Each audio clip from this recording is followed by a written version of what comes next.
सत्य की खोज से जुड़े हुए सभी साथियों का हार्दिक अभिनंदन। अब साधकों कहना छोड़ रहा हूँ, क्योंकि सत्य की खोज से बहुत लोग जुड़े हुए हैं और उसमें सभी साधना नहीं कर रहे, इसलिए सभी साथियों का हार्दिक अभिनंदन। आशा है आप सभी अच्छे होंगे, स्वस्थ होंगे, आनंद में होंगे। तो आज की ये जो वीडियो है, ये जो आजकल हालात बनाए जा रहे हैं उनके बारे में थोड़ा सा इसमें मैं बात करूंगा, और भी थोड़ी हमेशा की तरह इधर उधर की बकवास। और है तो कुल मिला के मेरे सारे वीडियो ही बकवास, उनमें कुछ होता नहीं है। मैं तो कुछ भी कहता चला जाता हूँ, पता नहीं आपको उसमें क्या मिल जाता है, आप प्रशंसा करने लगते हैं। और वो भाई, उनका अत्यंत धन्यवाद जो असलियत जानते हैं कि भाई मेरे वीडियो में कुछ है नहीं, तो बिल्कुल सही टिप्पणी करते हैं कि जी आप ये सब बेकार की बातें बोलते हैं। तो शुरू करने से पहले भाई, जिन लोगों को इन वीडियो में से कुछ मिलता है वो यहाँ रहा कीजिए, वो सब्सक्राइब भी करें, वो शेयर भी करें, कमेंट भी करें, लाइक भी करें। जो व्यक्ति मेरे किसी भी मत से सहमत ना हो, चाहे सारों से ना हो, वो अपनी असहमति भी व्यक्त करें। लेकिन जिन्हें लगता है कि मैं कोरी बकवास करता हूँ, मेरे पास कोई ज्ञान व्यान नहीं है, तो भाई आप अपना समय मुझ जैसे व्यर्थ की बात करने वाले व्यक्ति पर ना बिगाड़ें। आप जो है आनंद में रहिए और मुझे अनसब्सक्राइब कर दीजिए, ताकि मैं आपको परेशान भी ना कर पाऊँ। तो आगे बढ़ने से पहले हमारे डिस्क्रिप्शन में हमारा फेसबुक पेज है। जो समझते हैं, जिन्हें मेरी बातों में कुछ सार दिखाई देता है, हमारे फेसबुक पेज पर फ्रेंड रिक्वेस्ट भेजिए, और उसमें हमारा इंस्टाग्राम लिंक है, उसे फॉलो कर लीजिए ताकि रील्स आपको मिल सके। सारी रील्स यहाँ नहीं आती हैं शॉर्ट्स में, और चैनल भी सब्सक्राइब कर लें तो उन्हें शॉर्ट्स भी मिलते रहेंगे, जो अगर उनकी यात्रा चल रही है साधना की किसी भी तरीके से, किसी भी माध्यम से, तो वो उसमें सहायक सिद्ध होने चाहिए, ऐसा मेरा मानना है।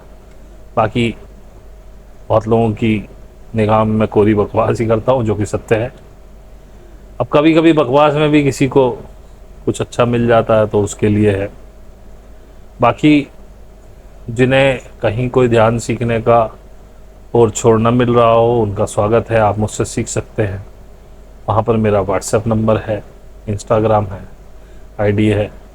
बढ़िया तो यही है कि आप इंस्टाग्राम आईडी पे करें, नहीं तो व्हाट्सएप पे कर सकते हैं। हालांकि वहाँ भी मैं आपको इंस्टा पे ही आने को कहूँगा, सॉरी इंस्टा नहीं, टेलीग्राम आईडी, क्योंकि मेरा मेन ग्रुप टेलीग्राम पर है। तो आप, मेरी फ़ीस है 1000 रुपये महीना। जो भी मुझसे जुड़ने आते, सीखने के माध्यम के लिए जो आते हैं, वो ये समझ के आए कि भाई 1-2 महीने में यहाँ कुछ नहीं होने वाला है। कम से कम आपके अंदर 6 महीने, साल भर का धैर्य हो, तभी आके जुड़े, नहीं तो आप बिना मतलब अपना 1000-500 रुपया वेस्ट ही करेंगे और कुछ नहीं करेंगे, कुछ नहीं ले पाएंगे। अब 1-2-3 महीने में समझ में भी कुछ नहीं आता, स्टार्टिंग ही होती है। तो कम से कम, वैसे तो साल भर का, लेकिन कम से कम 6 महीने का समय, इतना धैर्य तो लेकर के आए। खैर, मुद्दे की बात आगे बढ़ते हैं। तो मुद्दे की बात करने से पहले एक चीज़ और कह दूं।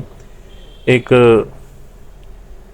किन्हीं मैडम का एक कमेंट आया, उन्होंने कहा जी आप ये वाला मत बनाया कीजिए, बकवास है, आप जो बात करते हैं ज्ञान की वही अच्छा है, वही बनाया कीजिए। तो देखिए, मैं पहली बात तो एक स्वतंत्र व्यक्ति हूँ, उड़ता हुआ पंछी, अपनी मन से जिस डाल पे चाहूँ बैठ जाता हूँ, और उसी मस्ती में वो वीडियोस भी मैंने कहे हैं जिनको आप अच्छा समझ रहे हैं या अच्छा बता रहे हैं, उसी मस्ती में कहें। तो यदि मेरी मस्ती खत्म होगी तो कुछ भी नहीं बन पाएगा। अब ये आपकी नज़र है कि आपको उस वाली बकवास में कुछ अच्छा लगा और दूसरी बकवास में बकवास लगी। सही, सारी बकवास है, क्योंकि जिसके समझ में ना आए उसके लिए सभी बकवास है, और जिसके समझ में आ रहा है उसके लिए सब में ही कुछ ना कुछ ज्ञान मिल जाएगा। ये मैं तो बकवास ही कर रहा हूँ, लेकिन ये आपकी समझ है कि आप उस बकवास में ज्ञान ढूंढ रहे हैं कि बकवास ढूंढ रहे हैं। तो कृपया मुझे चेंज करने की कोशिश ना करें। दूसरे एक भैया का आया, वो काफ़ी आहत हैं कि मैं ब्राह्मणों के बारे में उल्टा सीधा बोलता हूँ। अब भाई जिसने जो कर्म करे हैं उसे तो बोला ही जाएगा। सत्य कड़वा होता है, पर वो मानने के लिए तैयार नहीं थे, तो मैंने कहा भाई मैं तो पागल आदमी, मेरी सुनते ही क्यों हैं आप, अनसब्सक्राइब करिए जाइए। क्योंकि आपके कहने मात्र से मैं अपना कोई भी विज़न चेंज करने वाला नहीं। और इस बारे में मैं पहले बता चुका हूँ, उनका भी आरोप था कि आप बदल रहे हैं, मैं आगे भी बदलूंगा। तो ऐसे व्यक्ति को सुनना भी नहीं चाहिए। अभी मैं अलबरूनी का भारत पढ़ रहा हूँ, पढ़ रहा था, ख़त्म हो गई। उसका एक वीडियो इस वीडियो से पहले आप देख चुके हैं। तो अलबरूनी भी उसमें कहता है कि यहाँ जो ईरान से आए हुए लोग थे, डच थे, पुर्तगीज़ थे, अंग्रेज़ थे, अफ़गानिस्तानी थे, कुछ लोगों ने कोशिश की कि वो हिंदू हो जाएं, क्योंकि यहाँ हिंदू तब भी बहुसंख्यक ही थे। जब मुग़लों का, वो औरंगज़ेब के टाइम में आया, जब औरंगज़ेब शाहजहाँ से गद्दी छीन रहा था, मतलब अपने चारों भाई में उनमें तकरार हो रही थी कि कौन राजा बनेगा। शाहजहाँ बीमार थे, ज़्यादा किसी लायक रह नहीं गए थे। तो उस समय यहाँ फ्रांसीसी लोग भी नौकरी करते थे, डच भी करते थे, अंग्रेज भी करते थे, ईरानी भी करते थे, तुर्की भी करते थे, यहाँ के पठान भी थे। और उनमें से काफ़ी लोगों ने कोशिश की कि हम हिंदू धर्म अपना लें, लेकिन यहाँ के ब्राह्मणों ने साफ लिखा है उसमें कि उनके जो धार्मिक लूपोल्स हैं, कहीं वो किसी को ना पता चल जाए, इस वजह से उन्होंने किसी को हिंदू धर्म में आने नहीं दिया। क्योंकि बाकी हिंदुओं को तो उन्होंने पढ़ने से ही रोक रखा था, तो उनमें तो इतनी बुद्धि कभी हो नहीं सकती थी। और बचपन से ही उन्हें ऐसा सिखाया पढ़ाया जाता था कि उनकी श्रद्धा केवल ब्राह्मण के वचनों में रह गई थी, लेकिन किसी और व्यक्ति को बाहर से उन्होंने, इसीलिए आप देखें कि हिंदू धर्म कभी नहीं फैला ही नहीं है। ये तो भला हो हमारे यहाँ की जनसंख्या के कि हमने बच्चे इतने पैदा किए हैं कि हिंदू धर्म अपनी जनसंख्या की वजह से बढ़ा हुआ है, बाकी इसका कोई अस्तित्व नहीं। क्योंकि जो किसी को स्वीकार नहीं करता वो केवल अपनी वजह से ही बढ़ सकता, बाकी उसमें बाहर से किसी के आने की उम्मीद नहीं। आप भी चाहें तो वैश्य या क्षत्रिय आज भी नहीं हो सकते। अगर आप हिंदू धर्म में जाना भी चाहें और स्वीकार कर लिए जाए तो भी केवल आप शूद्र हो सकते हैं और कोई नहीं हो सकते। ब्राह्मण का तो सवाल ही नहीं, क्योंकि ब्राह्मण तो माँ के पेट से ही पैदा होगा, ऐसा विधान अब कर दिया है। खैर पहले नहीं था, ऐसा नहीं कहना चाहिए, पहले भी यही विधान था, क्योंकि ब्राह्मण लोग किसी को स्वीकार नहीं करते थे।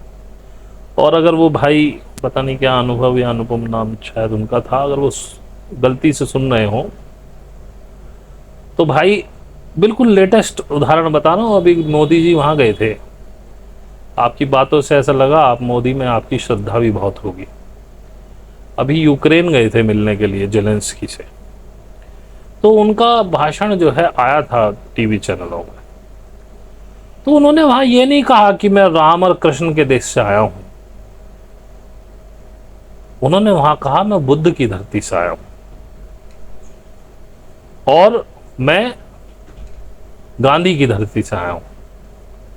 हमारा हिंदू धर्म जिसके नाम पे, राम के नाम पे वो दुनिया भर में, पूरे हिंदुस्तान में वोट मांग रहे हैं, और राम की इतनी महिमा मंडित उन्होंने राम को किया है, वो व्यक्ति आज भी किसी भी देश में गया हो, जब से वो प्रधानमंत्री बना, उसने कभी नहीं कहा कि मैं राम और कृष्ण की धरती से आया हूँ। उसने हमेशा ये कहा कि मैं बुद्ध की धरती से आया हूँ। क्योंकि जब जीसस क्राइस्ट पैदा हो रहे थे उस समय बुद्ध यरूशलेम के पास भी थे, यूनान तक उनके बौद्ध मठ थे और वो शिक्षाएं दे रहे थे। मैं एक पुस्तक पढ़ रहा हूँ, ईसा मसीह की जीवन यात्रा यरूशलेम से कश्मीर तक। उसमें ईसा मसीह एक बौद्ध मठ में पढ़ने जाते हैं जो यरूशलेम के नज़दीक था। वहाँ के जो रब्बी हैं उनसे इजाज़त लेकर के, तो वो उनसे पूछते हैं कि आप क्या सिखाते हैं। तो उन्होंने कहा कि हम विवेक सिखाते हैं, धैर्य सिखाते हैं। उन्होंने नहीं कहा कि हम ज्ञान सिखाते हैं।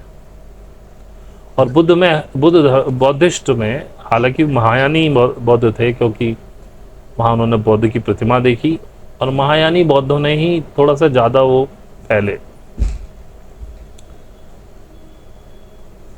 तो हिंदू धर्म मेरे भाई, आपने तो खैर, ये तो आपकी बातों से समझ में आ रहा, पड़े तो खैर आप क्या ही हो गए हिंदू धर्म के बारे में, पैदा हो गए हिंदुओं में, बस इसी का ईगो इतना हो रहा है कि उसी ईगो में मरे जा रहे हो। 1860-70 तक भी इसका नाम हिंदू धर्म नहीं था, इसको ब्राह्मणिक धर्म कहते थे। जैसे इस्लाम को मोहम्मदन कहते थे, मोमडन शब्द भी वहीं से निकला, इंग्लिश में मोमडन कहने लगे, असली शब्द है मोहम्मदन। तो मुस्लिम धर्म भी नहीं कहा जाता था, मोहम्मद का धर्म बोलते थे, मोहम्मदन। ऐसे ही इसे बोलते थे ब्राह्मण धर्म। हिंदू शब्द 1900 कुछ में आया, एग्जैक्ट मुझे याद नहीं। हिंदू शब्द पहले से, लेकिन धर्म हिंदू कभी नहीं था, हिंदू धर्म कभी हुआ भी नहीं।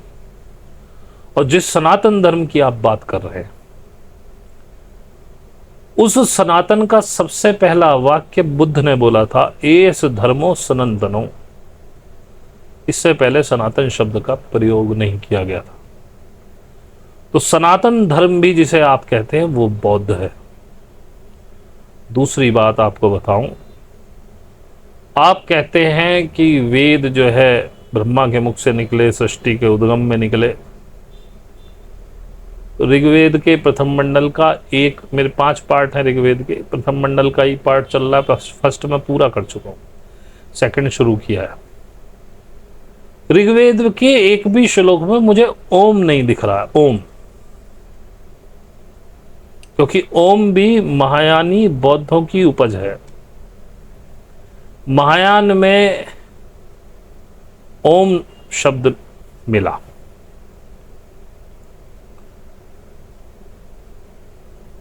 और इस किताब में भी यह कहा गया है कि ओम बुद्ध धर्म का है। ओम जब इतना पुराना, इतना प्रशस्त धर्म हमारा था, जिसे हम सो कॉल्ड हिंदू धर्म कह रहे हैं, राम और कृष्ण की चर्चा नहीं है इसमें, इस किताब में। अब होने को तो ईसा मसीह भी नहीं हुए, लेकिन वो इतनी सारी चीजों की चर्चा कर रहा है, कश्मीर की चर्चा कर रहा है, तक्षशिला की चर्चा कर रहा है, बुद्ध की चर्चा कर रहा है। राम और कृष्ण की क्यों नहीं कर रहा? सोचने वाली बात है, क्योंकि ये सिर्फ एक कहानी मात्र थी, और ये भी बुद्ध की जातक कथाओं से निकलेगी। खैर आप तो मानने वाले हैं नहीं, आप अपने चश्मे से देखते रहिए, लेकिन जो आपके चश्मे से दिखता है वही सत्य नहीं।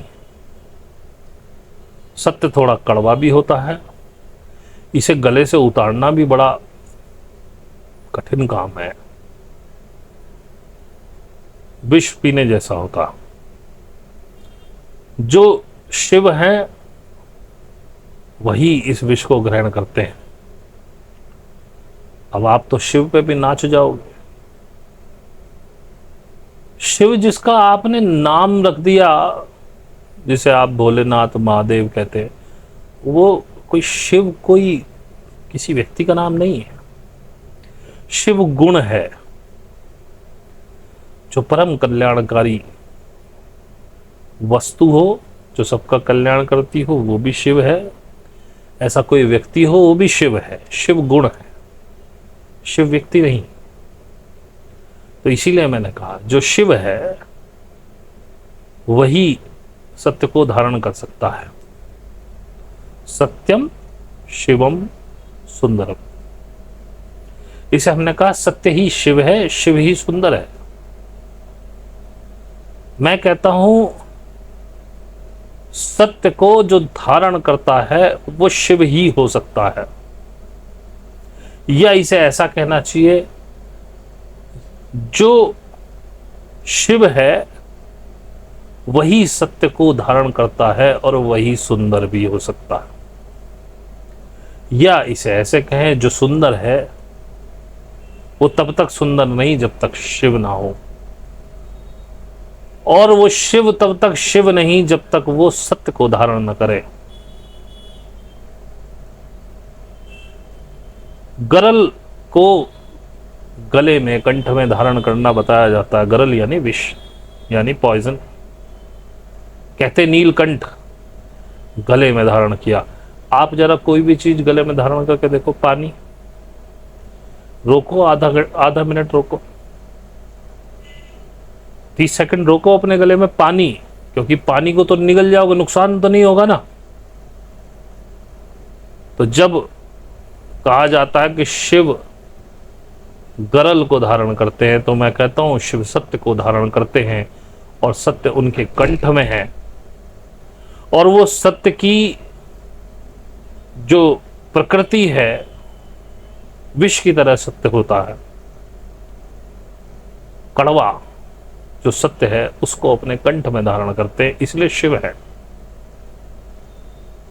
नाम उनका भोलेनाथ हो सकता है, भोला कह सकते हैं आप, भंडारी कह सकते हैं, महादेव कह सकते हैं, लेकिन शिव वही जिसने कंठ में सत्य को धारण किया हो। और सत्य रूपी गरल को कंठ में धारण करने का साहस भी केवल शिव के पास ही है।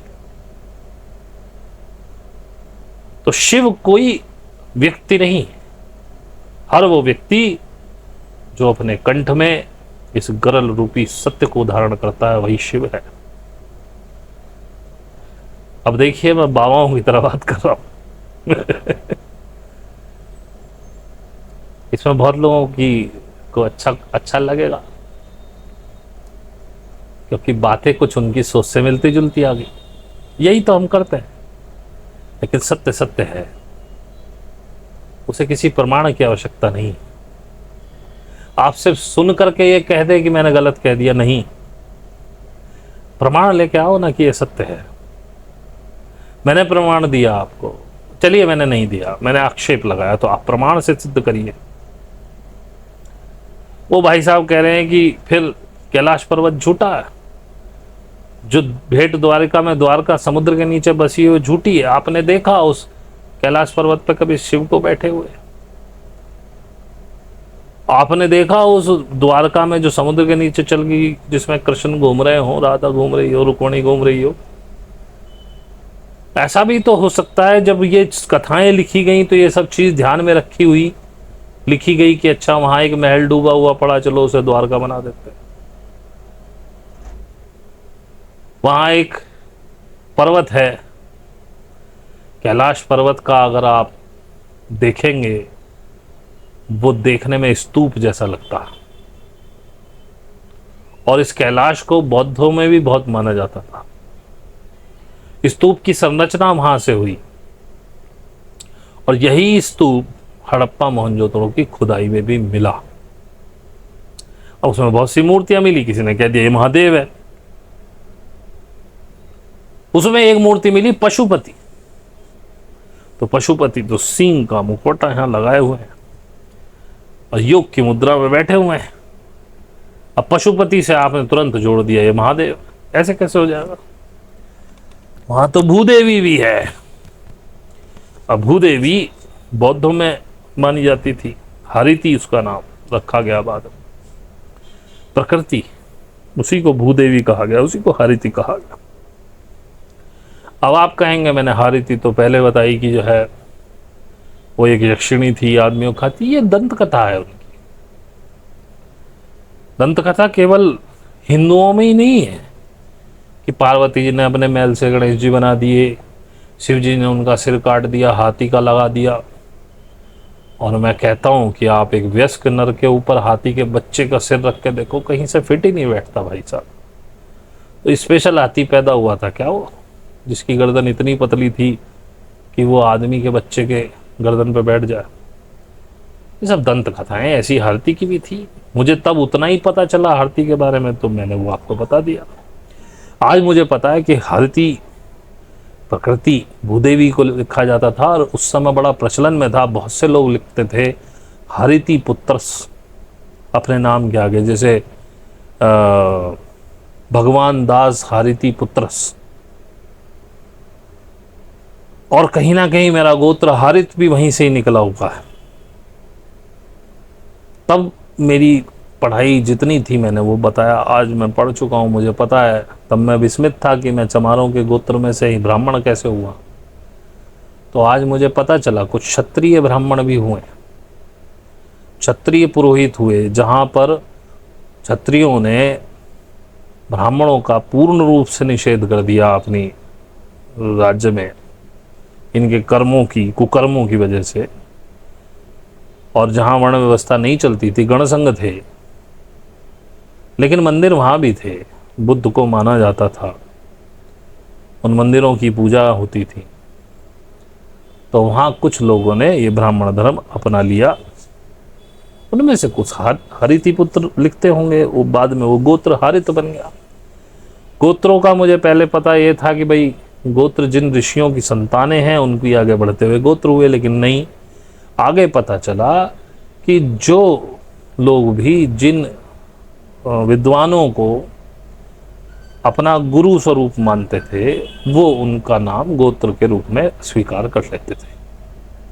जैसे विश्वामित्र हुए, विश्वामित्र क्षत्रिय थे, उनको भी ब्राह्मण बना दिया गया बाद में। तो इनको ब्राह्मणों ने ऐसे ही स्वीकार कर लिया, क्योंकि और कोई चारा भी नहीं था उनके पास चारा होता तो वो ना करते। तो इस तरह से हम जैसे लोग, हमारे जैसे जैसे कश्यप गोत्र है, कश्यप गोत्र आपको ओबीसी में बहुत मिलेगा, लेकिन इसमें ब्राह्मणों में भी मिल जाता है। और अधिकतर कहते हैं कि जहाँ कोई गोत्र ना मिले वो कश्यप लगा लेते हैं। ये सब नागवंशी, खैर ये अलग तरफ चली जाएगी चर्चा, हमें कुछ और करनी थी। लेकिन दो अच्छे ये मेरे को कमेंट आए थे, उनके ऊपर कमेंट करना था, उसमें से कुछ निकल आया। अब भैया तुमको बुरा लगे तो ठीक, अच्छा लगे तो ठीक, बुरा लगे तो भाई चले जाओ, अनसब्सक्राइब कर दो। कुछ अच्छा लग रहा है, मिल रहा है तो पढ़े रहो। ये मैं आपके लिए नहीं बना रहा हूँ वीडियोस, मेरे अंदर थोड़ी सी प्रॉब्लम है। मुझे जब कुछ पता चलता है तो मुझे जैसे औरतों के पेट में गैस बन जाती है ना चुगली करने की, ऐसी गैस बनती है कि मैं किसी से कुछ कहूँ।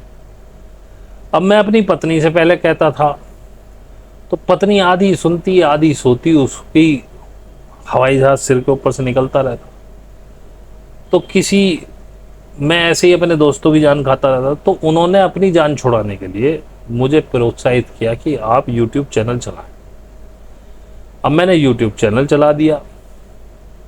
आशीष पुनिया के संपर्क में उससे पहले ही आ गया, उसके 1-2 वीडियो सुने थे, तो बातचीत हुई, उसने भी मुझसे कहा कि आप बनाइए, मैं उसे प्रमोट करूंगा। तो भैया मैंने बनाया, आशीष पुनिया को लिंक दिया, उसने 250 मेंबर करीब मेरे करा दिए, तभी उसका बहुत बहुत धन्यवाद भाई का।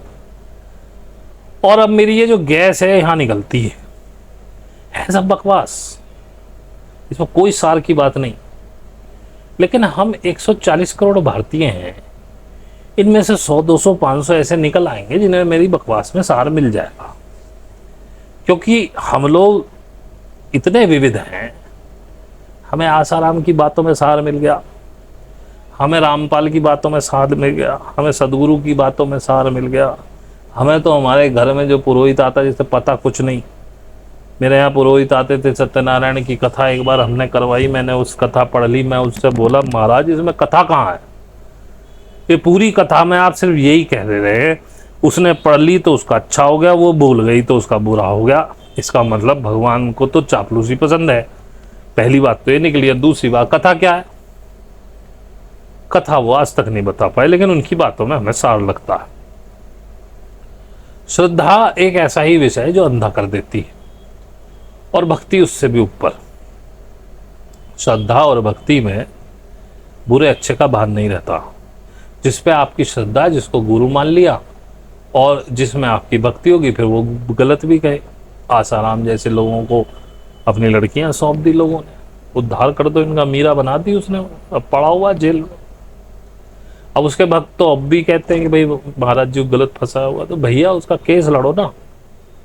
इतने भी क्या गलत सबूत हैं जो अभी तक सिद्धि नहीं हो रहे,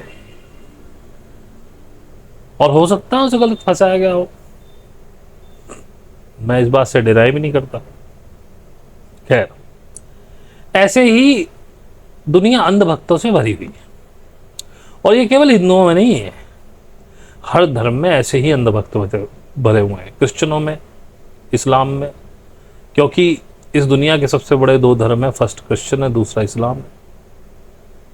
इनकी विस्तारवादी नीति रही, इन्होंने कन्वर्जन शुरू कर दिया शुरू से ही, क्योंकि इन्हें पता था अगर कहीं किसी जगह को गुलाम बनाना हो, सबसे पहले उनके धर्म को बदलो। हिंदुस्तान पूरी तरह से ना मुस्लिम हो पाया ना क्रिश्चियन, क्योंकि ये लोग अपने धर्म को नहीं छोड़ पाए, क्योंकि हिंदुओं को हिंदू होने पे इतना अधिक ईगो था है। ये अलबरूनी तो ये भी कहता है कि आज भी, मतलब उसके समय में कह रहा हूं, कि हिंदुओं को हिंदू होने पे इतना अधिक गुमान है, इनको लगता है कि सृष्टि की शुरुआत भारतवर्ष से हुई है, इसके आगे कोई सृष्टि नहीं है, इससे आगे रहने वाले लोगों में दिमाग ही नहीं है, और जो कुछ हमारे पास है वो सर्वश्रेष्ठ है। ऐसी बुद्धि के साथ तो जो हो रहा है वो ठीक ही हो रहा है, गलत थोड़ी हो रहा है। तो देखिए, जिन लोगों ने ये धर्म बनाए उनको पता था कि धर्म की अफीम पिलाकर मनुष्य से कुछ भी करवाया जा सकता है, उसको गुलाम बनाना बड़ा आसान है। इसीलिए चर्चों ने और बाद में मुस्लिमों ने अपने धर्म का विस्तार किया बाई हुक और क्रुक। आसानी से ना कोई ईसाई हुआ, ना आसानी से कोई मुस्लिम हुआ। कुछ बलपूर्वक हो गए तो कुछ जिज्ञासावश गए कि चलो इन्हें देखें ये क्या कहते हैं, इनके धर्म में क्या हुआ। उन्हें कुछ उसमें सहूलियतें लगी, आदमी अपनी सहूलियत देखता। उन्होंने, जैसे हिंदुओं में मांसाहार वर्जित था, दूसरा वर्ण व्यवस्था, शूद्र निकट नहीं आएंगे स्वर्ण जातियों के।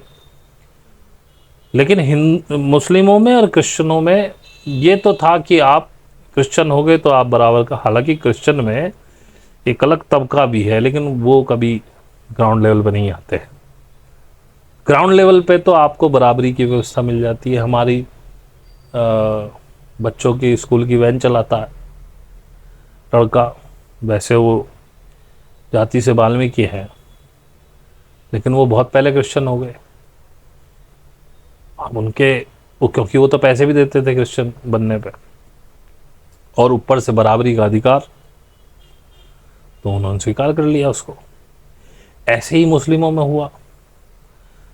बहुत से ओबीसी जिन्हें शूद्र कहा जाता, SC ST जिन्हें शूद्र कहा जाता, अछूत, वो मुस्लिम हो गए। कम से कम हाँ, बराबर में खड़े तो हो रहे हैं। कोई ये तो नहीं करा हमारा सामान क्यों छुआ तूने। खैर, और भी बहुत सारी व्यवस्थाएं नहीं, डरा धमका के भी किया गया, दोनों धर्मों ने किया, ऐसी बात नहीं। हिंदुओं ने कभी अपना विस्तार किया ही नहीं, ये हमेशा विद्वानों से डरते रहे। ये अलबरूनी अपनी किताब में लिखता है कि जो विद्वान लोग हैं वो मूर्ति पूजा में नहीं मानते हैं, ना ही वो किसी देवता में विश्वास करते हैं। वो एक ईश्वरीय सत्ता को केवल मानते हैं। मूर्तियों की स्थापना केवल मूर्ख लोगों के लिए, स्पेशल लिखा है, मूर्ख लोगों के लिए की गई, ताकि उन्हें किसी चीज से बांधा जा सके, और उसका फायदा आज भी ब्राह्मण लोग उठा रहे हैं। खैर, ऐसे ही अंधभक्त और मूर्खों की आवश्यकता है। जो लोग ये धरती का पूरा कारोबार चला रहे हैं, उनको ऐसे ही मूर्खों की आवश्यकता है। तो इसीलिए वो बराबर लोगों को मूर्ख बनाए हुए हैं, और आप बन रहे हैं। और अब जो ये टाइम आ रहा है, ग्रेट रीसेट का आ रहा है। अब ये कल तो नहीं होने वाला, ऐसा भी नहीं कि अगली साल हो जाए। अब अगर वो एकदम से ग्रेट रीसेट करेंगे तो आप बवाल करोगे। आपसे मतलब हिंदुस्तानी ही नहीं, पूरे वर्ल्ड में बवाल होगा। तो इन्होंने क्या किया है, सारे धर्मों की पुस्तकों में जो एंड टाइम की चीज़ें, मैंने ये बात बहुत पहले भी कही थी, अब पता नहीं किसने सुनी, किसने समझी, नहीं समझी, मुझे नहीं पता। आज मैं और विस्तार से बता रहा हूँ। तो एंड टाइम की जो भी कहानियाँ इमाम मेहंदी के आने की, और जो जो उसमें मोहम्मद साहब ने उस समय की पेशन गोइयाँ मतलब भविष्यवाणियाँ की हैं, जो उसमें बताए हैं कि क्या क्या होगा, निशानियाँ बताई हैं, जो तौरा, जो यहूदियों की किताब है, तौरा में जो लिखा हुआ है, जो बाइबल यानी इंजील में लिखा हुआ है,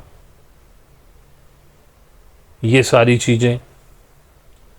और हिंदुओं की भी क्योंकि बड़ी आबादी है, तो हिंदुओं की अब चाइना जापान में कोई ऐसी भविष्यवाणियां हुई हैं तो मुझे पता नहीं है।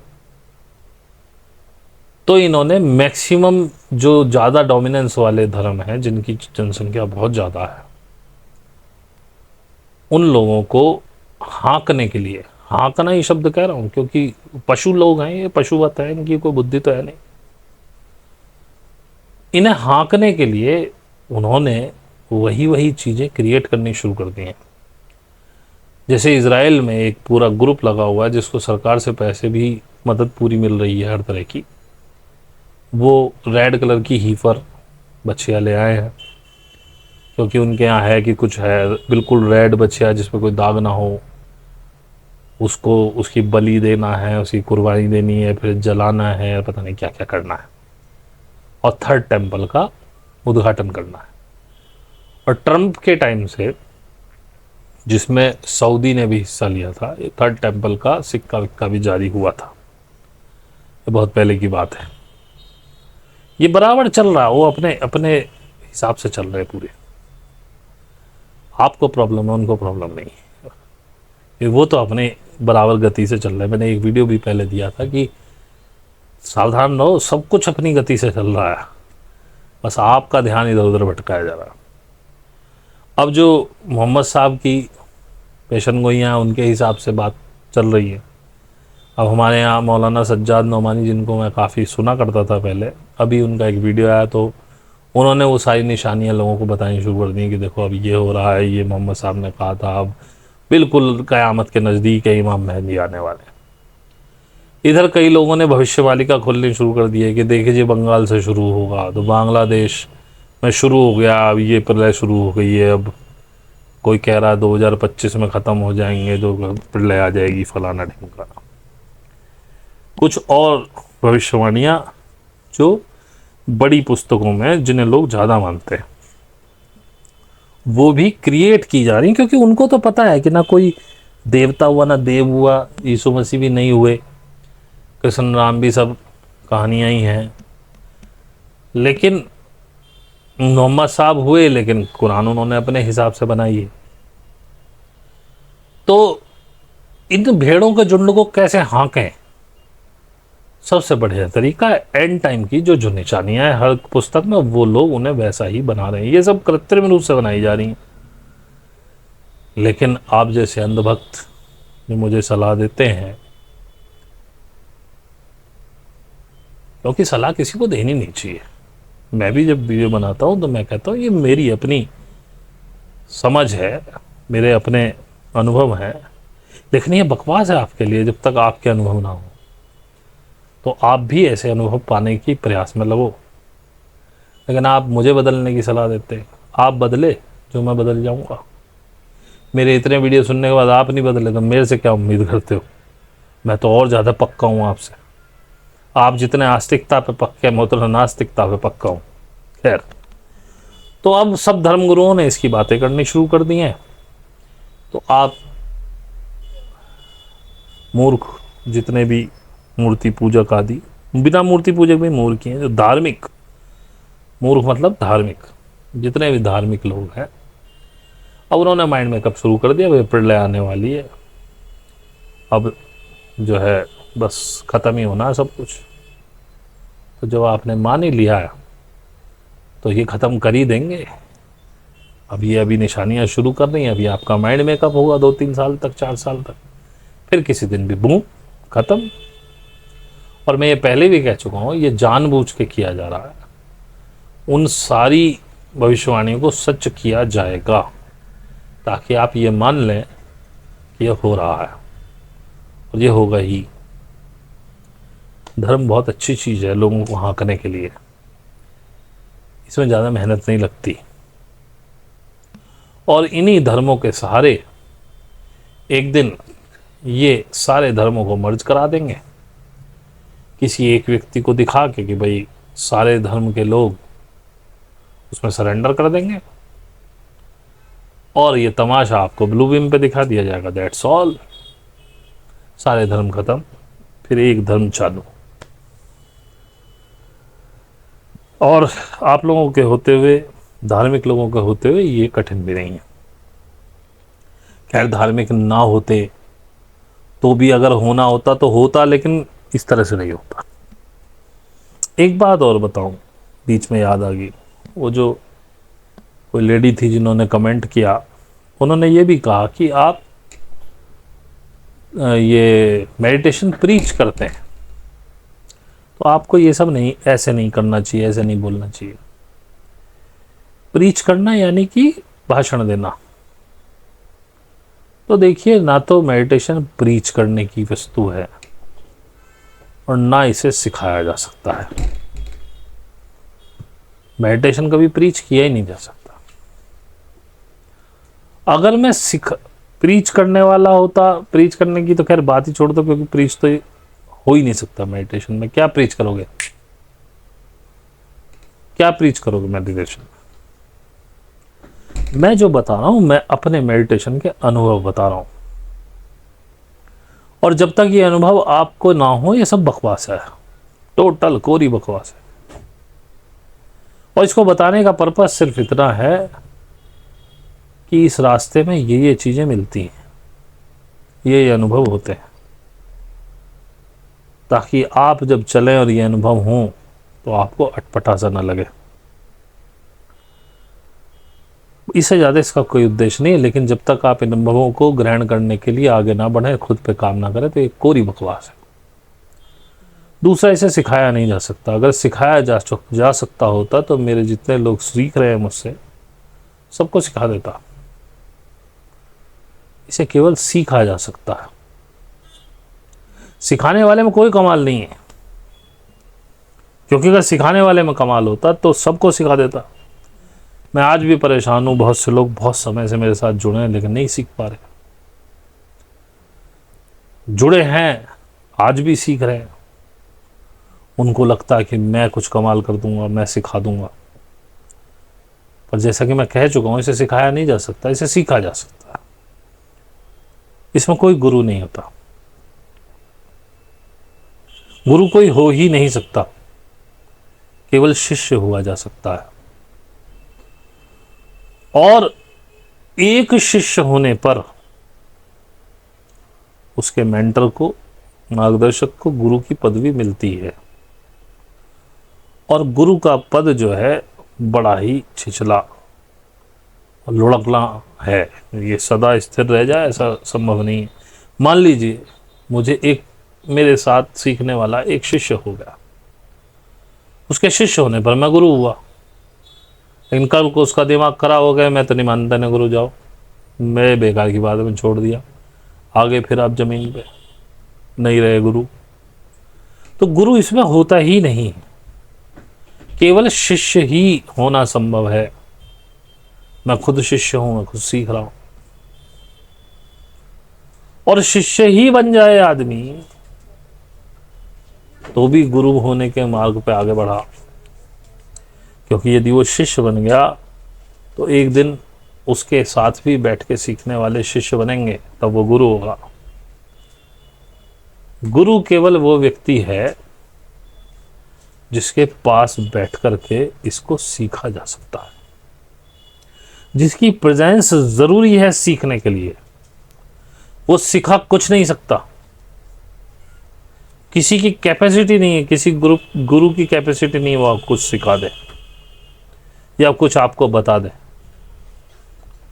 केवल उसकी उपस्थिति आवश्यक है सीखने के लिए। सीखेंगे आप खुद ही, और जब सीखेंगे तो आपके कुछ प्रश्न भी होंगे। उन प्रश्नों के उत्तर देने वाला वो शख्स है जिसे आप गुरु कहते हैं, सिखाने वाला कोई नहीं, ना इसे सीखा जा सकता है। होप जो मैं कहना चाहता हूं, शब्द उतने सही नहीं मिल रहे, उतनी क्लैरिटी से कह भी नहीं पाया हूं, लेकिन होप कि आप कोई ना कोई तो समझा होगा क्या कहना चाहता हूं। और जैसा कि मैंने पहले भी कहा है, आप मुझसे असहमत हो सकते हैं, लेकिन सलाह मत दीजिए। मैं आपकी कोई सलाह मानूं या आवश्यक नहीं है। बदलिए मत मुझे, आप ही नहीं बदल पाए अपने आप को। अगर आप मुझे इतनी शुरू से सुन रहे हैं तो आप में बहुत तब्दीलियां आ जानी चाहिए थी, अगर सुना होता। 1 लाख व्यक्ति अगर आपको सुने तो उसमें संभावना है कि कोई 10 व्यक्ति आपको सुन रहे होंगे। दिमाग से मुझे सुना ही नहीं जा सकता, और आप में से अधिकतर लोग दिमाग से ही सुन रहे हैं। जो मैं कह रहा हूं उसे यदि आप साधना कर रहे हैं और सही से कर रहे हैं तो आपको वो अनुभवों में प्राप्त होगा, और आपके हृदय से आप उसे सुन पाएंगे। वरना, और ये सब मैं क्यों बना रहा हूँ, किसके लिए बना रहा हूँ, मुझे नहीं पता। यूट्यूब से कोई कमाई करने का तो मेरा मन नहीं है, वरना तो मैं कोई कॉमेडी वॉमेडी बना रहा होता जिस पे ज़्यादा लाइक मिलते, ज़्यादा लोग देखते और मुझे पैसे मिलते। क्या पता मैं ये आज के लिए बना रहा हूँ, क्या पता कल आने वाले लोगों के लिए बना रहा हूँ। क्या पता कोई एक व्यक्ति भी यदि इन्हें सुन पाया, जिसे सुनना कहते हैं, जो मैं कहता हूं लाख में से कोई 10 व्यक्ति निकलते। मैं कहता हूं अगर मेरे पूरे जीवन में कोई एक व्यक्ति इन्हें सुन पाया तो भी इनका कहना सार्थक हो गया। इससे आगे आप अपनी बुद्धि के स्तर के अनुसार मुझे सुनते हैं और समझते हैं, मुझे फर्क कोई नहीं पड़ता। लेकिन जब आप अपना इतना अमूल्य समय मेरे इन वीडियो पर नष्ट कर रहे हैं तो या तो सुन ही लीजिए और या समय नष्ट करना बंद कर दीजिए। मैं आपके लायक नहीं हूं।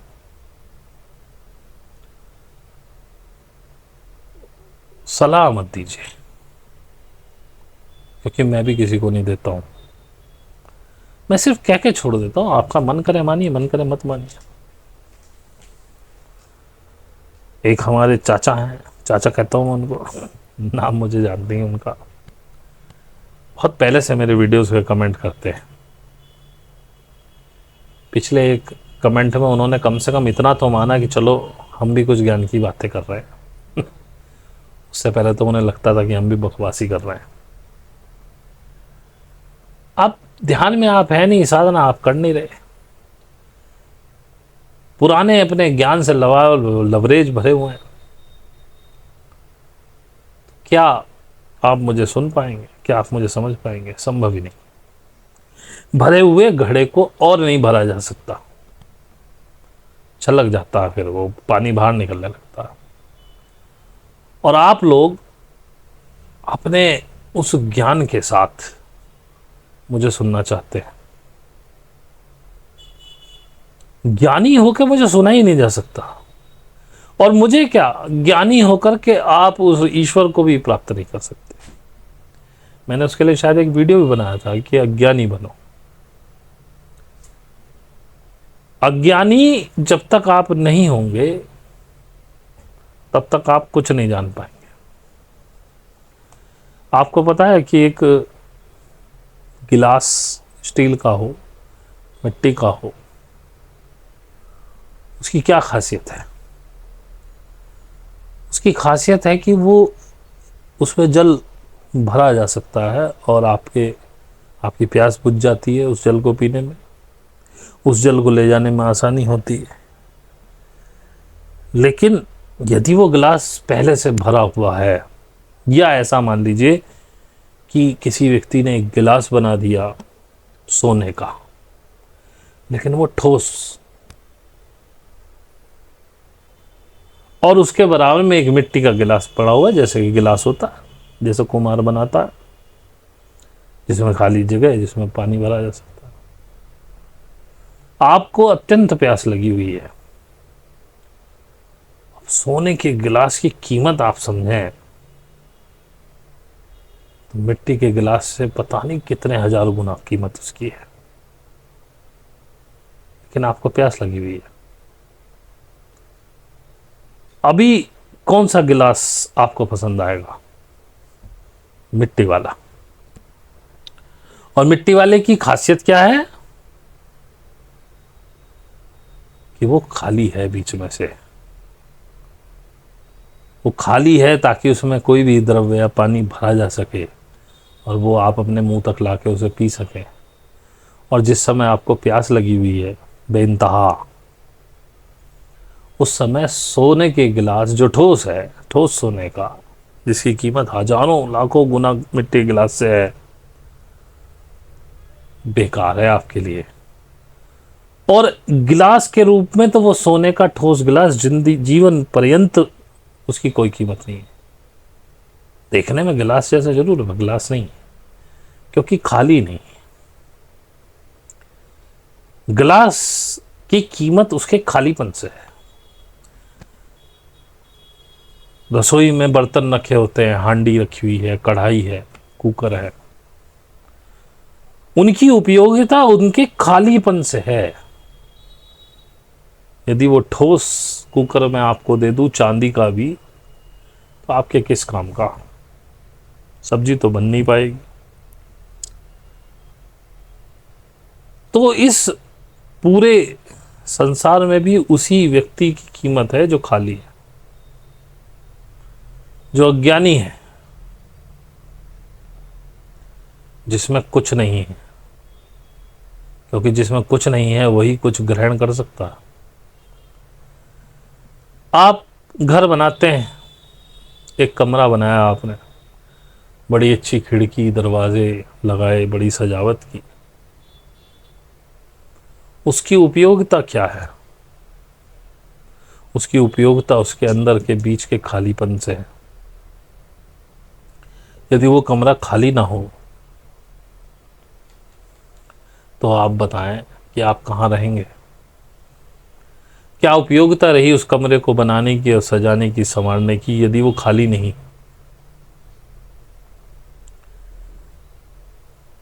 इसी प्रकार व्यक्ति की उपयोगिता तभी है जब वो खाली हो। लेकिन आपने अपने ज्ञान से आप अपने आप को इतना भर लिया है कि अब उसमें कुछ जाने लायक बचा ही नहीं है। तो ऐसे लोग अपने इस छद्म ज्ञान को लेकर उड़ते फिरें, उड़ भी नहीं पाते। क्योंकि यदि हवाई जहाज को बीच में ठोस भर दिया जाए तो वो नहीं उड़ पाएगा। वो उड़ इसलिए पाता है कि खाली है। आई होप उदाहरण से जो बात समझाना चाहता हूँ समझ आई होंगी। और अगर अभी भी नहीं समझ में आई तो भाई साहब आपको कुछ समझ में आ भी नहीं सकता। आप बेकार अपना समय व्यर्थ कर रहे हैं इस चैनल पे, और आपके लिए चैनल है भी नहीं। तो जब भी आपको किसी को भी ऐसा लगे कि मुझे कुछ सलाह देनी चाहिए तो बेटर है कि अनसब्सक्राइब करें और चले जाएं। असहमति आप कभी भी व्यक्त करें, स्वागत है। लेकिन यदि आप मुझे सलाह देना चाहते हैं तो आप तुरंत ही अनसब्सक्राइब करें। सलाह देने का कोई फ़ायदा नहीं, मैं बदलने वाला हूँ नहीं। और मुझे बदलना होगा तो मैं स्वयं ही बदल जाऊँगा, लेकिन अपने अनुभव से, आपके कहने से नहीं बदलूंगा। और सलाह मैं आपको भी नहीं दे रहा। बात बता दी, समझ आई, ठीक नहीं समझ आई तो ठीक। ना किसी पे कोई ज़बरदस्ती है, ना मैं अपने ज्ञान की कोई मनादी कर रहा हूँ। मैं तो पागल आदमी, जैसे मैंने कहा, हमेशा पागलपन में बोलता चला आया हूँ। सोचा अब जो भी दिमाग में आता जा रहा है बोलता चला जा रहा हूँ। अब ये कितना सही कितना गलत है ये आप अपनी अपनी चेतनाओं के अनुसार तय कीजिए, क्योंकि इस संसार में कोई भी गलत या सही होता ही नहीं। अपनी अपनी चेतनाओं स्तर पे सब सही है, और ये मैं बात कई बार कह चुका। इसीलिए अक्सर घरों में सास बहू के बीच लड़ाई रहती है। सास को भी यदि पता हो कि वो गलत है तो वो नहीं करेगी, क्योंकि इस दुनिया में कोई गलत नहीं करना चाहता। और बहू को पता हो कि वो गलत है तो वो भी नहीं करेगी। दोनों ही सही कर रहे हैं अपनी अपनी चेतनाओं के हिसाब से।